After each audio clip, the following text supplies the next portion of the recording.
Assalamualaikum warahmatullahi wabarakatuh. Perkenalkan, nama saya Pak Ilham dari kelas C123 Universitas Teknologi Digital. Sebelum masuk ke materi, izinkan saya menyampaikan suatu quote. Zig Ziglar pernah berkata, kita tidak perlu hebat untuk memulai, tapi kita perlu memulai untuk menjadi hebat.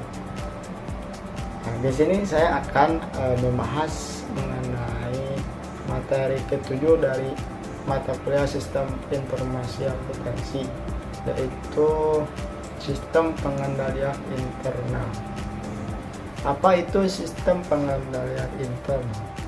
Sistem pengendalian intern meliputi struktur organisasi, metode, dan ukuran-ukuran yang dikoordinasikan untuk menjaga kekayaan organisasi, mengecek ketelitian dan keandalan data akuntansi, serta mendorong efisiensi dan mendorong dipenuhinya kebijakan manajemen. Tujuan sistem pengendalian internal yaitu untuk menjaga kekayaan organisasi, mengecek ketelitian dan keandalan data akuntansi, serta mendorong efisiensi dipatuhinya kebijakan manajemen. Menurut tujuannya, sistem pengendalian intern dibagi menjadi dua, yaitu sistem pengendalian intern akuntansi, dan yang kedua itu pengendalian intern administratif. Pengendalian intern akuntansi merupakan bagian dari sistem pengendalian intern yang meliputi struktur organisasi, metode, dan ukuran-ukuran yang dikoordinasikan terutama untuk menjaga kekayaan organisasi dan mengecek ketelitian dan keandalan data akuntansi.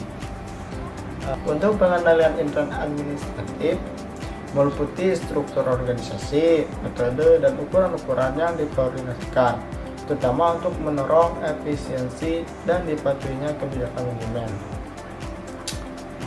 Unsur pokok sistem pengendalian internal adalah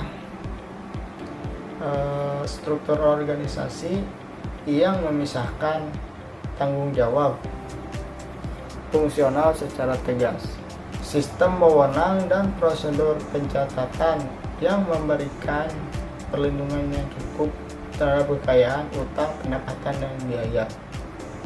Ada yang tahu apa itu struktur organisasi? Struktur organisasi merupakan rangka pembagian tanggung jawab fungsional kepada unit-unit organisasi yang dibentuk untuk melaksanakan kegiatan-kegiatan pokok perusahaan. Dalam suatu organisasi, salah satunya harus menerapkan prinsip-prinsip seperti ini ya. Salah satunya itu harus dipisahkan fungsi-fungsi operasi dan penyimpanan dan fungsi akuntansi. Fungsi operasi adalah fungsi yang memiliki wewenang untuk melaksanakan sesuatu kegiatan, misalnya pembelian. Lanjut ke cara-cara yang umumnya ditempuh oleh perusahaan dalam menciptakan praktik yang sehat adalah setiap transaksi tidak boleh dilaksanakan dari awal sampai akhir oleh satu orang atau satu unit organisasi tanpa ada campur tangan dari orang atau unit organisasi lain, karena kita tidak tahu kan ada karyawan yang lupa atau hal lainnya dalam melakukan transaksi, jadi harus ada pihak kedua yang juga memantau untuk nantinya disinkronkan.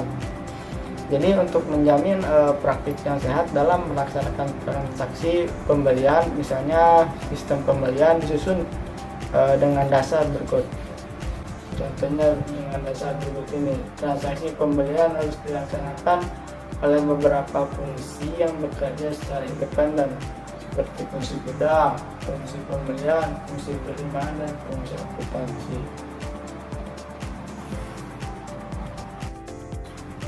Sekian penyampaian materi yang ketujuh dari saya. Mohon maaf apabila banyak kesalahan dalam penyampaian materi.